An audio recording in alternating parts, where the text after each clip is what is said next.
Welcome to Manufacturing Talk Radio. Welcome everyone to this live episode of Manufacturing Talk Radio. I'm Tim Grady, and I am here with Lou Weiss, who is the founder of Manufacturing Talk Radio. We're approaching our 10th anniversary. Interestingly enough, that 10th anniversary show, the inaugural show, was with the Institute for Supply Management. And joining us today is Anthony Nieves, who is the committee chair with the Institute for Supply Management Services Report on Business, which comprises the other 80-85% of the economy. Anthony, thanks for joining us. Thank you for having me on the show, as always. Well, we're looking at the report. It still looks, well, it's clearly still above 50. It's not contracting as aggressively as it was. So why don't you give us the highlights and then we'll dig into the details. Sounds great. Well, when we look at this month's release, composite index at 53.6, it's down ever so slightly, 0.9 percentage points.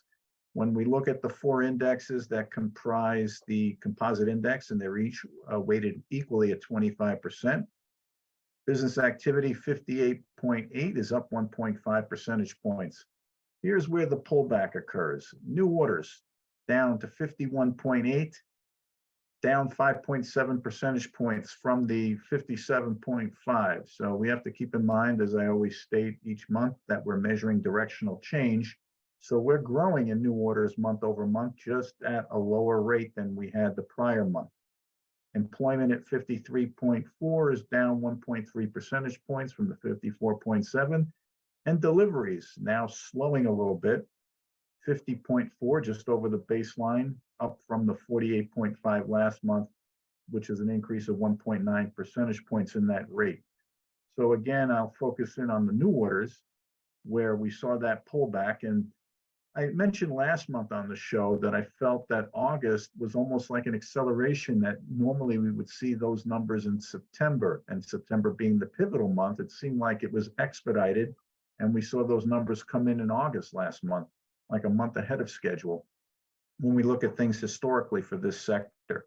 But overall, when you look at the sector, we're still experiencing that incremental growth month over month, and things are looking good for the services sector. Certainly does. Certainly does. You and I I'd like to talk about the backlog of orders. You and I had a conversation prior to going live. I'd like you to explain what I found to be misunderstanding on my part. So the backlog of orders went up almost 7 points, but yet the new orders went down by 5.7. So explain that to other people who might be thinking like me. Certainly, but I don't think anyone out there thinks like you would. I mean, you are a unique person for sure. Tim, So, make sure you put that into the testimonials. Yeah, right. So new orders, as I mentioned, is still growing. So it's up a little bit over the 50 baseline. So we're measuring that change month over month. So that baseline moves each month. So we're measuring the change month over month. Now backlog, to your point, and referencing the conversation we had earlier, you said backlog increased. Well, it really didn't increase because there is no backlog. Anything below 50 reflects that there isn't any backlog. We're just getting closer to the baseline of where there might be backlog. So the rate of expedited deliveries and whatnot, and we're seeing that in supplier deliveries, this is all kind of related there. It's slowing a little bit, which it came up from the 48.5. So we could potentially see some backlog next month. Hard to say, we don't have the crystal ball, but what are the factors or the variables that impact all of these? We have improved capacity, yet some of our respondents also indicated that they're having some productivity issues as it relates to employment and quality of employees and things of that nature. We know demand has waned a little bit from where we were in prior months, but still we see activity is still growing. But overall, we have to look at these things in totality and what's affecting the supply chain. And so we have a combination of many things going on, and we can break it down individually, but I'll just give you a quick overview. So we have employment, which continues to be a mixed bag for companies. Some are saying we're not backfilling based on the attrition. We're not going to backfill. It's a variable expense that we can control. Others are saying we need to hire. Still continue to be a challenge for customer-facing positions, retail, accommodation and food service. Those are the areas that have the hardest time. Healthcare, social assistance, still having a tough time hiring people. It's still a competitive market out there for those industries. Other industries, not so much. They're just holding back right now and not filling those positions. I think overall, when you look at employment, when it comes to line level versus middle management versus upper management, they all have different aspects as to what the hiring experience is right now in those areas. But overall, again, backlog, back to the original question, there is none at this point in time. There could be the potential for it. Okay, well, I'm glad you explained it, because I'm sure I'm not the only one who was confused with that. So let's talk about some of your respondents and what they're saying. Well, we look at respondents' comments, and I like this first one out of the report. Prices are coming down across the board for most commodities. However, there are still a few areas where supply is not available on a consistent basis, or what is being delivered is not to specifications. And that came from accommodation and food services, and it goes back to what I said that earlier today, that certain food commodities, they're still high in price. They are changing pack sizes and labeling and other things. If you're not seeing the same availability that we had pre-pandemic, it still hasn't come back fully yet. It's better than it was, say, a year ago, but there's still some challenges there. The pricing power out there has waned a bit, pulled back for suppliers more so than it was in the past, but yet prices still continue to increase as much as they moderated from where we were up near, that 70 percentile range several months ago. Going back to other types of comments that we have, and I like this one from Professional Scientific and Technical Services. The fourth quarter is looking better than forecast, which is good because the third quarter of 2023 was below plan. Our customers are cautiously optimistic for a solid domestic performance despite troubles in select foreign markets. So overall, we know the U.S. market is doing better than some of the overseas markets. There are some, as I put in the report, potential headwinds, which is extrapolated right from that comment there that you see how it's impacting professional, scientific, and technical services, one of those areas that exports from the services sector. Well, it'd be interesting, Anthony, as we roll forward through the next 3 months. I haven't yet seen the Q3 GDP estimate number. It's going to be around 2 someplace. The year is going to be around 2 someplace. When everybody was predicting a recession, as you recall, we talked about that ad nauseum. It sounds like your respondents are looking for a stronger fourth quarter, which I find encouraging and interesting. Are there any particular things that are driving that? Is it consumer confidence? Is it the absence of jobs, which the stock market reacted to badly because there were more openings than they expected? Anything you can put your finger on in this report that indicates why they're feeling pretty rosy about the fourth quarter? Well, if you look at, we're starting to trend more toward what we've seen in the past historically, right? So we know that the last quarter is always typically fairly strong for the services sector. It's just a matter of how strong, and it's contingent upon what goes on with the retail trade and how people spend and travel for the holiday season. We know we typically have, as I said in the past, we had September as the pivotal month. I think it was accelerated by 1 month to August. September still looks pretty good, not as strong as August. And the indications are from respondents that, we're moving from that spend of the summer where it was experiences, that summer boom spending was experiences. Now we're starting to move more into commodity type spending. And then we'll see that with the holiday season. and the travel as well, which goes back into the experiences.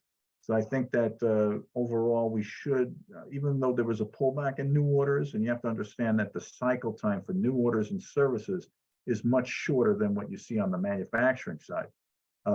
I like to think that we're more efficient, more productive, and more intelligent in services, but I can't say that. It has to do with, the type of output that we have here in services. It's more demand pull. And so I anticipate that we'll see a fourth quarter that'll be fairly good, and that we won't have any, unless there's something catastrophic that happens. I don't anticipate we should see any kind of pullback in the services sector going into this last quarter. We were talking to Tim Fiore the other day for the manufacturing side, and I brought up about oil and $100 oil. It's terrible at the gas pump. It's terrible in your pocket, but for manufacturing, $100 barrel is good because people are they need to buy more stuff. And for our business, All Metals and Forge Group, $100 oil, bang, love it. Don't love it at the pump, but it does help our business. Does oil affect the service side at all? It does, and it impacts it negatively on the pricing side of things. Yeah. That's why the price index is it's unchanged, which is surprising considering that fuel prices have risen. But if you think about it, and manufacturing has the same issues in the sense of with remote or disparate locations that you have in multi-unit service industries, and they're reliant on overland trucking. So that fuel surcharge, that ugly fuel surcharge comes into play unless it works its way back directly into the overall total cost of ownership for a product or service because of the fuel cost. And then you have the petroleum-based products that are also impacted. Everything from can liners to you name it is impacted by those petroleum-based products. So the cost of fuel does impact services like it does everyone else in the country, in the pocket. I think that the higher price oil sort of has an intellectual impact on manufacturers to say, you know what, I better buy more stuff before the price gets to $120 a barrel.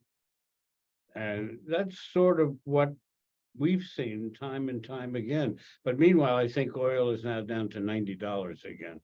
So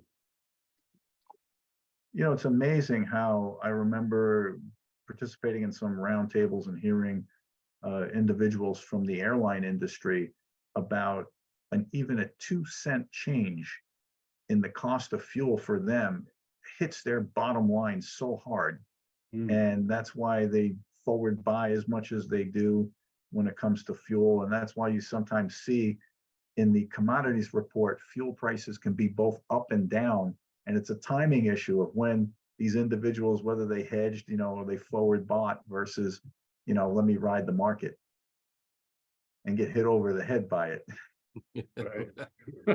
I recently read where a container ship coming from the Middle East filled with oil may be bought and sold 3 or 4 times before it hits a U.S. port.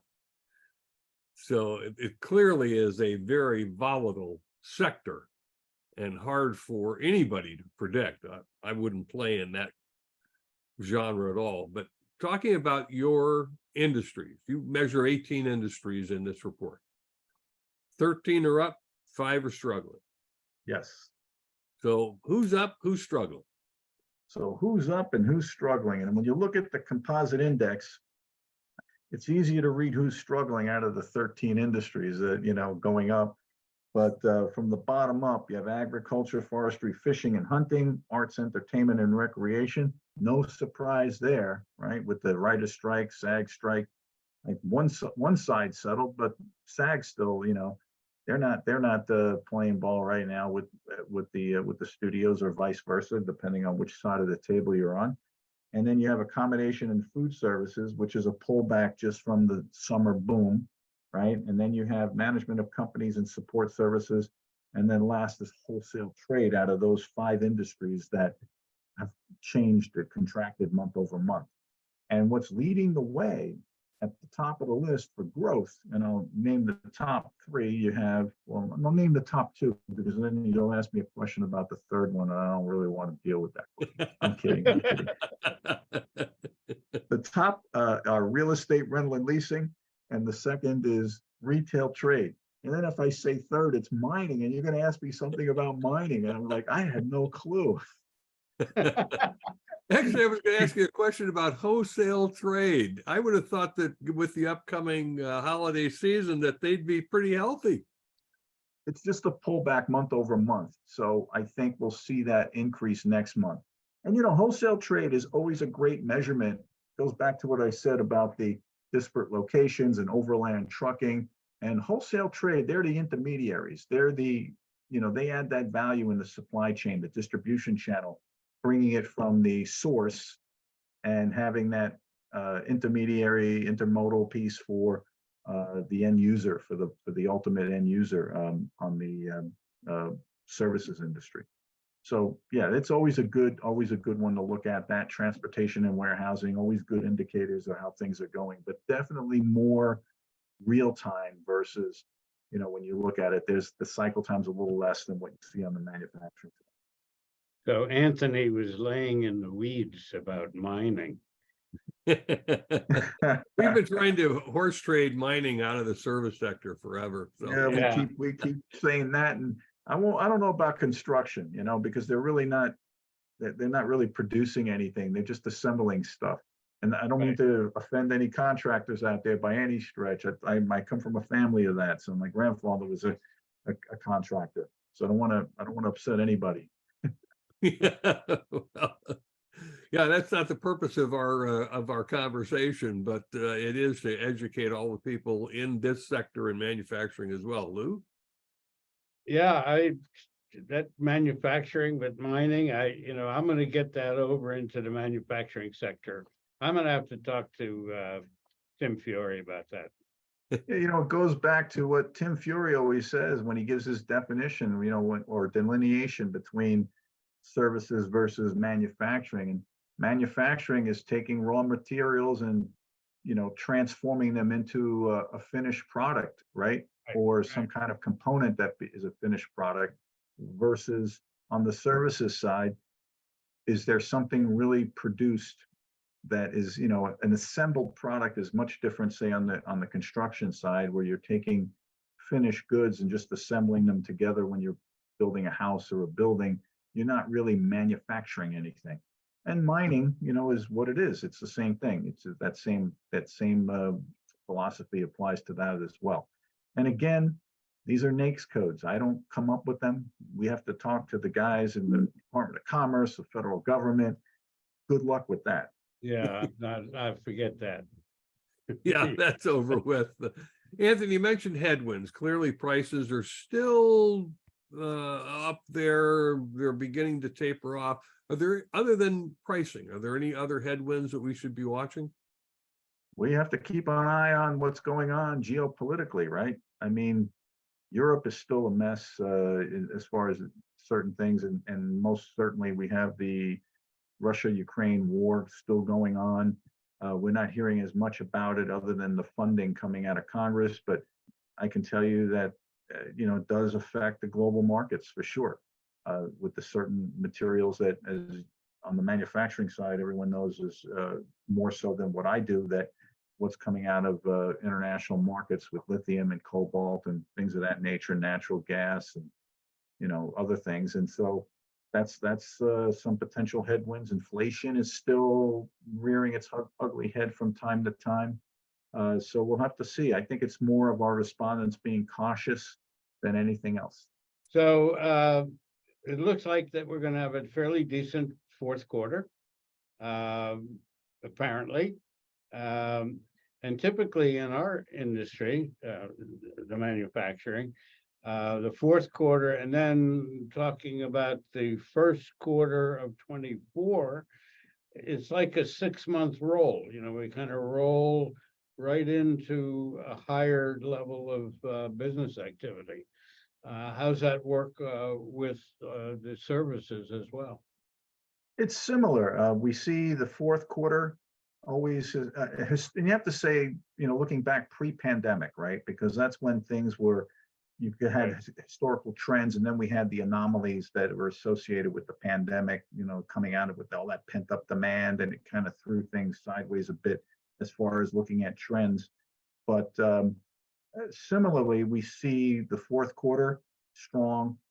January has a little bit of a lull that may carry over into the first part of February. It's usually the latter part of February that it picks up.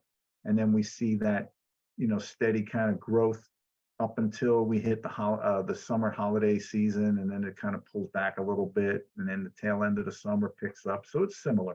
You have more of a lull in the summer on manufacturing, a lot of plant closures, capital reinvestment, things of that nature. Right, that's true. That's true. I remember in the day that manufacturing companies, I lived in Connecticut, and we were dealing with the aerospace industry up there, and Pratt & Whitney and Sikorsky and so on. And they had 600 at that time, 600 subcontractors. Pratt & Whitney would shut down for 2 weeks, and so did 600 other companies. They would Yeah. just shut down. Everybody forced vacations, fix the machines, maintenance, and all of that. They don't do that anymore. But it was wild when they did it in those days. Absolutely. Back in the day, we manufactured a great deal of textiles in this country compared to where we are today, right? That's Right. all been offshored. We don't see much here. There's a few mills here and there, but back in the day, before it was all offshored, or I should say, offshored, they closed in the summer for 2 weeks, and it was the Yeah. same thing. You couldn't get any linen deliveries, towels, or anything. It was just shut down. Right, right. But Well, times have changed. Yes, one of the factors I'm watching that has an impact on services is consumer confidence, which has been up fairly well until September, when I saw the first sign of weakening. Has that impacted the sector yet? Not yet, but it does have an impact. I mean, it has on the spending side of things, retail especially, but yet look at where retail is. Retail's still up there. So it hasn't had that impact. Maybe we might see a little pullback on retail next month, and then, or I should say for October's numbers, but then we know it's going to pick up again in November as we start seeing that, Black Friday and everything else, and whatever the one that's over the internet on Monday. And we got all these different types of designations now for this online world that we live in today. Yeah, I understand that sales are starting in October this year, so we'll probably see something the week of Halloween. Yes. So that'll pick things up. Well, Anthony, we appreciate you coming on every month to update our viewers and listeners on what is happening with the services sector. We are seeing a significant growth in views of our YouTube podcasts. We're up in the tens of thousands now of people who come in and view this show as well as our other shows. So we appreciate you being with us. You're becoming famous. Well, happy 10th anniversary to all of you at Manufacturing Talk Radio. I'm Thank glad you. I wasn't an impediment or a detraction for your growth over that period of time, because it's not been many years that I've been on the show, and certainly not all 10. We used to do a cameo appearance once in a while in every semi-annual. And for some reason, you guys had me on every month, and at least it hasn't been a negative impact for you. So I appreciate that. But your salary rate's good. Well, I just love that bonus I get too. Yeah, I can appreciate that. We'll have to talk to the powers to be. All right, it was great talking to you as usual. Likewise. We'll talk Have to a you great day. Thanks, gentlemen. next And- month. For those of you watching the show, be sure to subscribe. And if you like the show, hit the like button, hit the share button, hit all the buttons. We love having more viewers and more listeners. Thanks for being with us on this episode of Manufacturing Talk Radio. Thank you, everyone. Take care, Tim. You too, Lou. That's our show for today. Thanks for listening. If you enjoyed this episode and would like to support the show, please like and subscribe, share on social media, or leave a review.